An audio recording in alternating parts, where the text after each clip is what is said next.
Better step on it, Rochester. Yes, sir. It'll be nice to get to the studio before my broadcast starts. Don't worry, boss. We'll have time to spare if the wind don't change.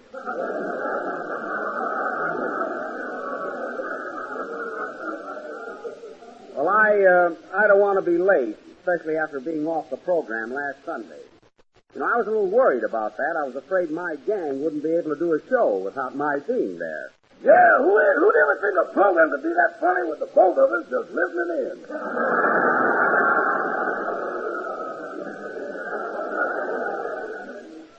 Yes, it did go over pretty well. Say, boss, that's the first time you ever missed a broadcast, ain't it? No, it happened once before when I fell asleep at a movie. It was my picture, too. I can't understand it. Is everything comfortable there in the back seat, Mr. Billingsley? Oh, fine, thank you. It's awfully nice of you to give me this lift. Oh, don't mention it. I wouldn't have bothered you, but my magic carpet is at the cleaners.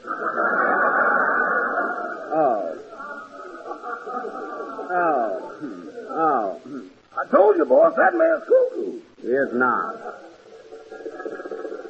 Rochester, what's the idea of driving on this little side street? We always take Sunset Boulevard to the studio. Well, the policeman told me that on Saturdays, Sundays, and holidays, we got to keep this car off the main drag. Oh, Rochester, you'll say anything to run down my Maxwell. I wouldn't mind it so much, boss, if you'd just fix the springs in this cushion.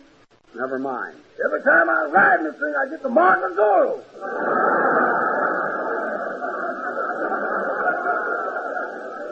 Too bad about you. Oh, Mr. Billingsley, are you sure you wouldn't like to come to the broadcast with me? No, thanks. Just drop me off at the bowling alley. I'm going to have this ball taken off my thumb.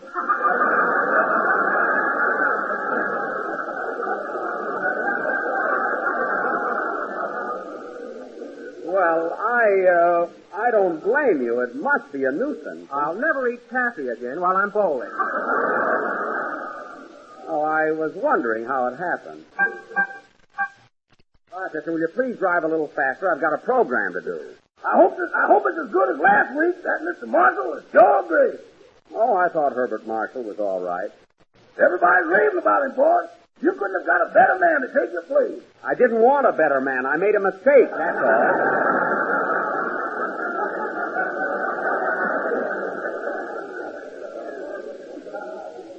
I ought to have my head examined. He's the talk of the town from Central Avenue to the sea. Oh, don't get so poetic. Just drive me to the studio and forget about Herbert Marshall. I sure laughed when he looked at Mr. Harris and said, "Weird fella, isn't he?" What's funny about that? And another thing, Rochester, you don't have to enjoy him quite so much. Who pays you, Mr. Marshall or me? Lately, it's been Santa Anita.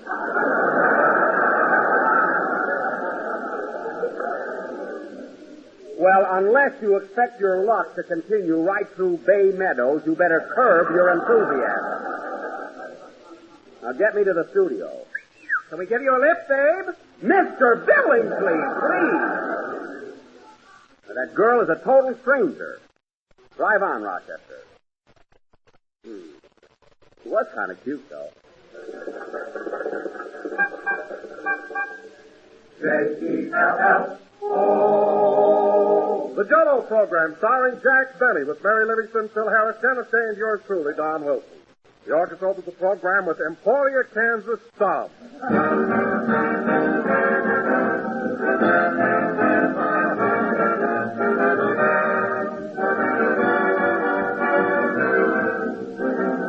During the past 40 years, I suppose that literally millions of housewives have said to their grocers, "Jell-O, please."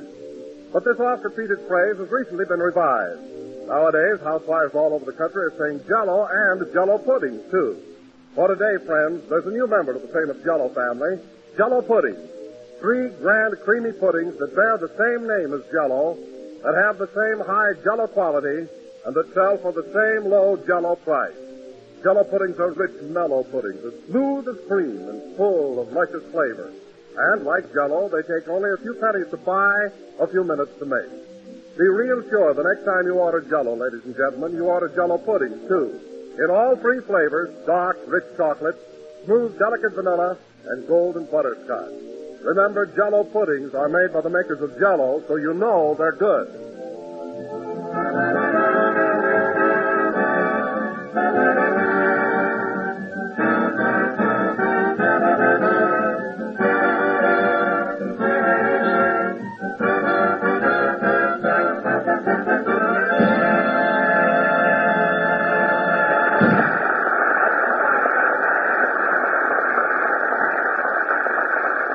Emporia, Kansas Stop, played by the orchestra. And now, ladies and gentlemen, after a week's absence from the Jell-O program, let us welcome back our good old master of ceremonies, Mr. Jack Marshall. What? For Benny, Jack Benny.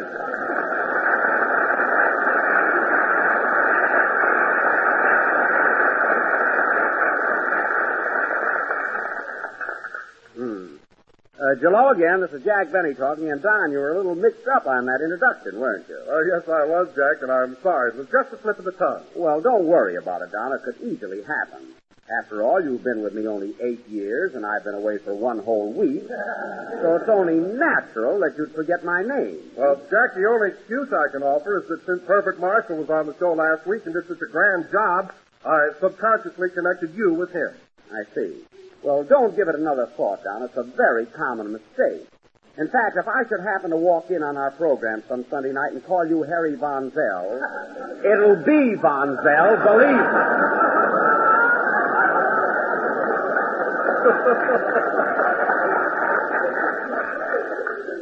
If I'm not too subtle. Now, wait a minute, Jack. There's no reason for you to feel jealous of Bart Marshall.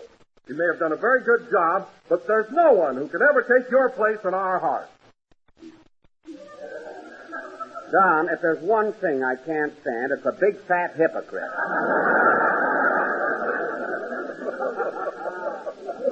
A lot you and the rest of the gang care about me. The way you all drooled over Marshall last Sunday was revolting. Hello, Jack. How was your trip to New York? Well, if it isn't kiss me, my darling. What are you talking about? You know what I'm talking about. I heard you last week when you kept asking Marshall for a kiss. Now, you didn't even know the man. I do now, Bob. It's not the point. You didn't have to act like a schoolgirl. Well, I couldn't help it. He's wonderful. Oh, everyone's wonderful to you but me. By the way, Mary, Bart took you to Ciro's for dinner after the show last Sunday, didn't he? Yes, Don, and don't talk about it. I was so embarrassed in front of Mr. Marshall, I nearly died. Embarrassed? Well, what for, Mary? Well, the head waiter had seen me there with Jack so many times, he gave us each our own check.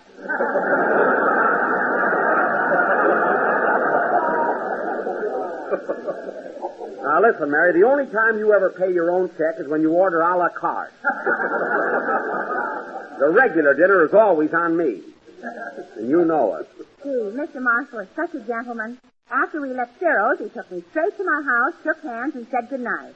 Well, why shouldn't he? He didn't try to put his foot in the door like you used to do. Oh, for crying out loud. No kidding, Mary. Was Jack that kind of a guy? Now, wait a minute. As long as Mary's telling stories about me, let's get it straight. Look, Don, years ago when Mary first came to work for me in New York, it was raining one night, so I said to her, you live way over in Plainfield. Can I take you home? Can I take you home girly? All right, girly. Everybody said it in those days. Anyway, Don. Yes? Anyway, I put on my yellow slickers. With hat to match. It was a set. All the fellas were wearing them.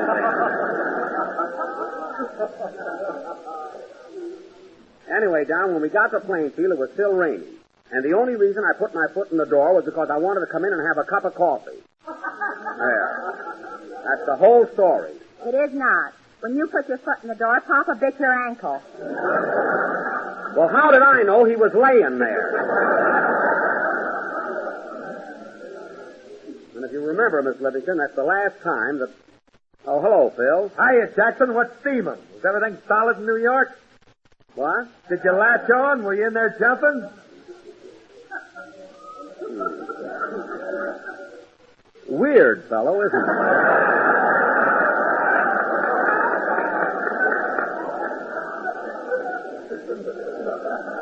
Oh, Jack, stop, will you? That's exactly what Mr. Marshall said last week. Yeah, Herbie pulled that one. Well, for heaven's sake, does he own every word in the dictionary?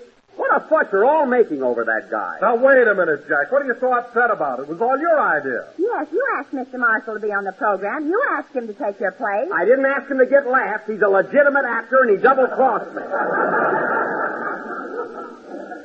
That'll never happen again. Well, I'll say one thing about Herbie. He's sure got a lot of class. I tell you, Jackson, that guy's suaver than me. He's distinguisher, too. Suaver. And Mr. Marshall thinks... Marshall. That's all I've heard tonight. Well, I guess that's about all the loyalty I can expect from this game. That's life for you.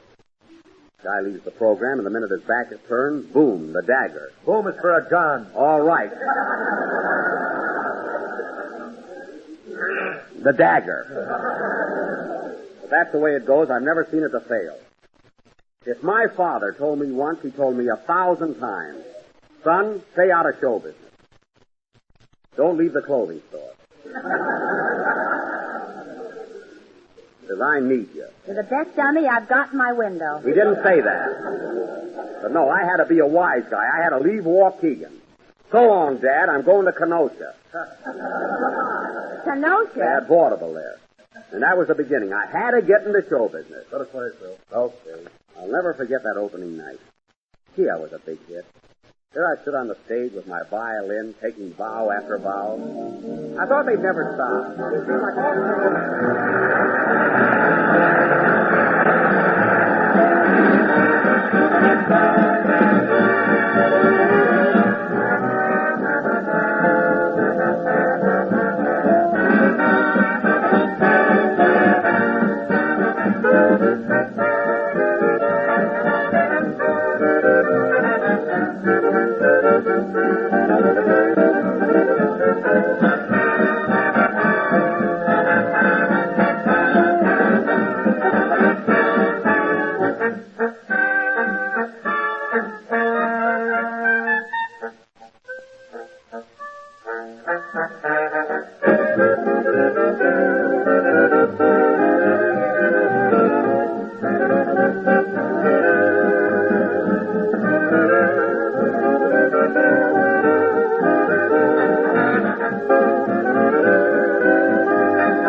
And after Kenosha, I went to Milwaukee.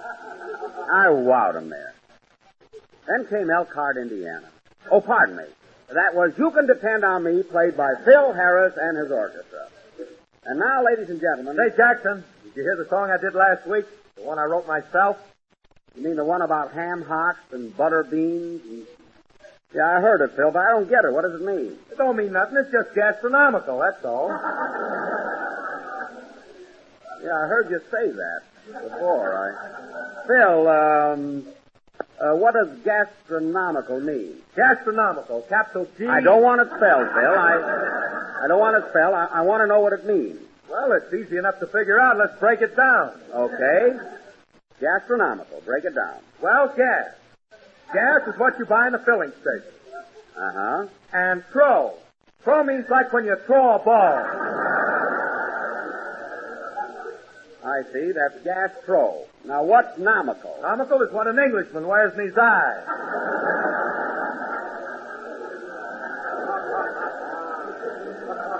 That's monocle, but I'll settle for nomical. So, according to your definition, Phil, gastronomical is an Englishman with a monocle in his eye, standing in a gas station, throwing a ball. Now, what's that got to do with your song? Are you trying to befuddle me? No, Phil, I just want to show you that you don't know what you're talking about.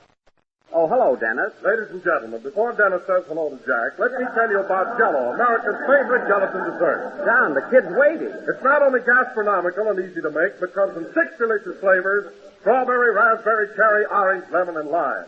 So look for the big red letters on the box. Okay, now you can sit down. Thank you.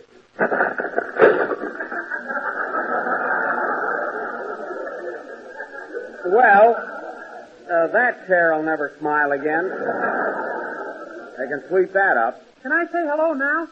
Yes. Yeah. Hello, Dennis. Hello, Mr. Benny. What's going on? Oh, nothing. Boy, did we have a program last week. Is that so? Who was responsible for that hilarious half hour? The big movie star, Herbert Marshall.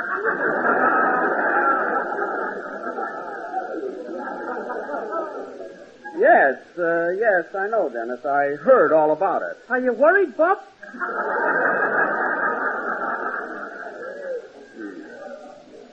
Dennis, you don't know it, but it's not too late for you to become a policeman.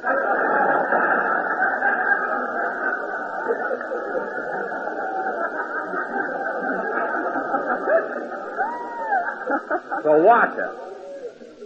Anyway, a lot of people missed me last Sunday.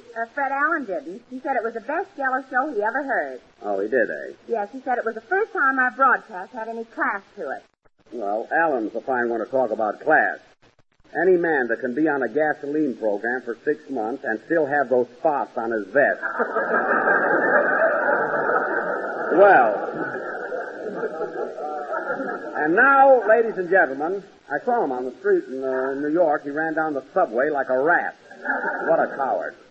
And now, ladies and gentlemen, for our feature attraction tonight, the Benny Little Theater Buns will present their version of Somerset Maugham's great play and Warner Brothers' sensational picture, The Letter. Wait a minute, Jack. We did The Letter last week with Herbert Marshall. And we're doing it again tonight with me. Show that guy how to play it. Mary, what are you doing there? I'm printing a sign. I'm going to picket you. Put down that pencil. Whether you like it or not, right after Dennis's song, we're going to do this play. Not with me in it. Me neither. Jack, I think you're very silly to do it. Well, that tops everything. Fine, pal. Honest to goodness, if I'd have saved my money, I'd quit radio right this minute. What? I said if I'd have saved my money, I'd quit radio. You've saved enough tinfoil alone to retire. What a girl. I maybe have 75 pounds of tinfoil, and right away I can retire. Anyway, fellas, we're doing our version of The Letter, and that's final. So, Dennis, go ahead with your song. Okay. Say, Mr. Benny, what's tinfoil something for now? 16 cents a pound. Sing, Dennis.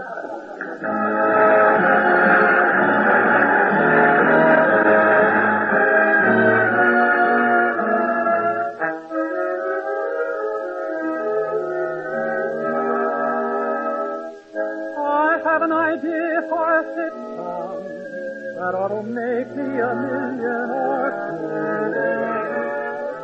This little idea for a sitcom is inspired by my love for you. You are far too wonderful for any single heart alone. My darling, you should be set to music for all the world.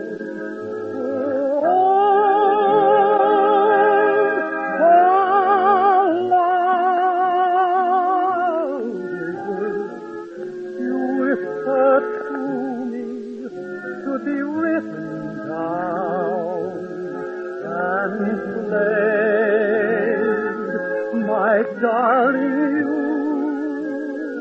Should be set to music for your number one on my heart. Guitar the lovely words you whisper to me should be written down and played. My darling, you should be set to music for your number one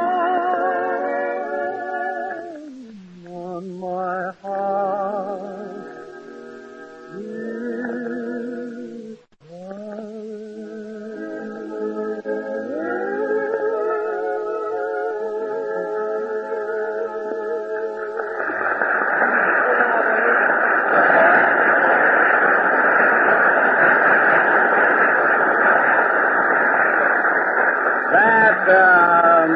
That was You Should Be Set to Music from Crazy with the Heat, sung by Dennis Day. And Dennis, I hate to bring it up right now, but I was out in my backyard this morning, and I noticed that while I was in New York, you did not mow my lawn. I'm sorry, Mr. Benny, but I was pretty busy last week. Well, sorry isn't quite enough, Dennis. You see, a contract is a contract. When you signed your name to that little piece of paper, you agreed to sing and mow for me. So tomorrow morning, I better hear a familiar rattle in my backyard. Well, I'm going to be pretty busy all day tomorrow, too. Dennis, are you going to mow that lawn, or do I have to take you to court? Now, it's up to you, kid. What's it going to be? Okay, but I'm going to run over the petunias. You'll do nothing of the kind. And while we're on the subject, Dennis, next time I wish you'd mow the lawn straight. Don't spell out down with Benny. And now, ladies and gentlemen, for our feature attraction, the letter. Holy smoke, he's going through with it. Yes, Phil. Now, I will play the part portrayed on the screen by H.M. That of Robert Crosby, the rubber planter. And Mary, you're going to be Leslie Crosby, my wife. I won't say kiss me, my darling. Yes, you will. It's here in the script. Now, Don. I won't put any feeling into it. You will, too. I will not. According to my contract, all I have to do is tell jokes and manicure your nails every Friday. That's so. My contract says I have to tell jokes and play music. Phil, your contract says that you tell jokes and play good music. The word good is in there. Don't you remember we scratched that out? Oh, yes, your lawyer said it was irrelevant, immaterial, and impossible.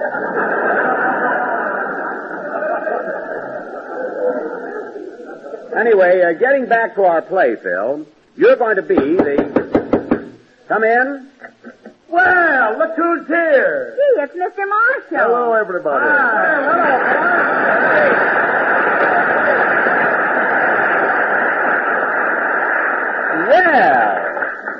Well, Bart, what brings you here? Better have a good reason. Jack, old boy, I simply had to drop in tonight and thank you for asking me to take over your program last Sunday. It was a delightful experience. I know, and you seem to have gone over very big. Oh, I wouldn't say that exactly. Oh, yes, you did. What a ham. Well, it was nice of you to drop in, Bart. You know everybody here. Of course. Hello, Don. Well, hello, Bart. Glad to see you again. And Phil, how are you? Hiya, Herbie. Sandra Claxton. Get out with the news. Sandra Claxton? Extraordinary creature, isn't he? Oh, positively weird, I always say. And Mary, dear, I didn't see you standing there. You look charming this evening. With these goose pimples? Now, cut that out. Well, Bart, if you'll excuse me, we'll get on with our play. We're going to do the letter, you know. The letter? I did that last week. Very good, too. You were excellent. Oh, Jack, I thought it was just... They're nothing, Bart. You were terrific. Boy, if he can see it.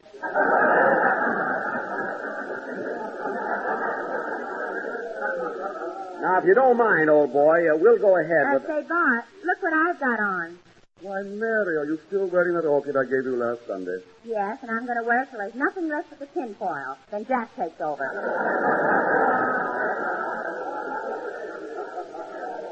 Now, stop showing off. That's very good, Mary.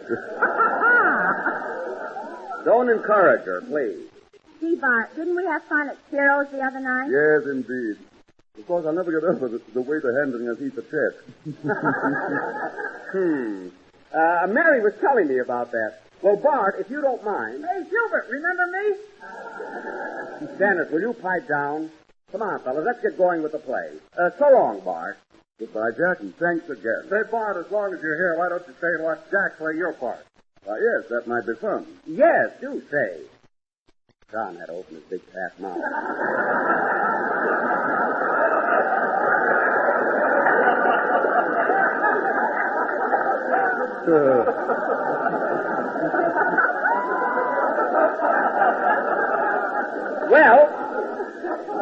Well, let's go, shall we? Sit down, Bart. Dennis, get Mr. Marshall a chair. Oh, don't bother. I'll stand right here. Okay. Okay, Now, the opening scene of the play, the opening scene is the courthouse in Singapore in the Malay Peninsula. I will play the part of Robert Crosby, the rubber plant. That's Robert Planter. Well, he makes me nervous.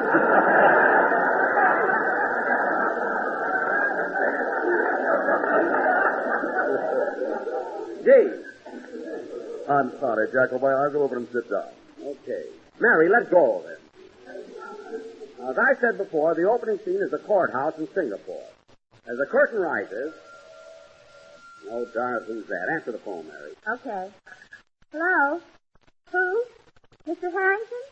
Mr. Harrington, that's my sponsor. Give me the phone, Mary. He wants to talk to Mr. Marshall. Oh, it's for you, Hubert. Or Herbert.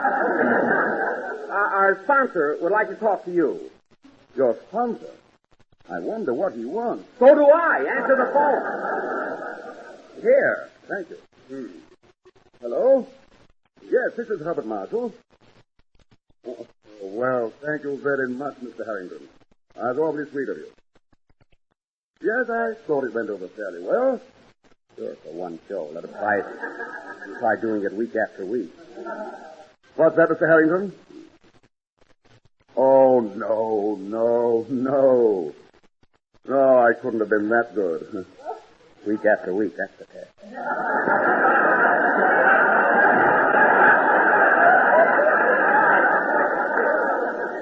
What? What then? Oh, your wife liked it, too. What does she know? Well, please tell Mrs. Harrington how much I appreciate that. Never did like me. That's what I'm up against. Well, thanks again, Mr. Harrington, and I'm so glad you called. Goodbye. Well, it was nice of my sponsor to call you, Bart. Yes, and he seems to be such a lovely fellow. Oh, he is. You know, Jack, I'd like to have you introduce me to him sometime. I just hope you live that long.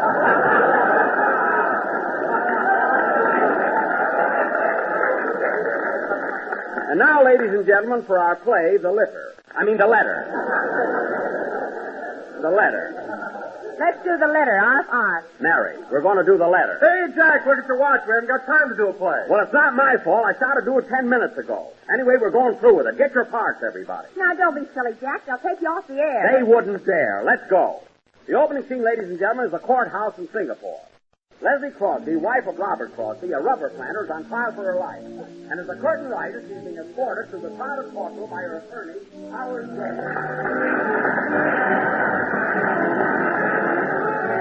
Supposing the next time you give a party, friends, your invitations would be as follows. You are cordially invited to attend a party at our house. Jell-O will be served. For one thing sure, every single guest will be on hand when the happy day arrives.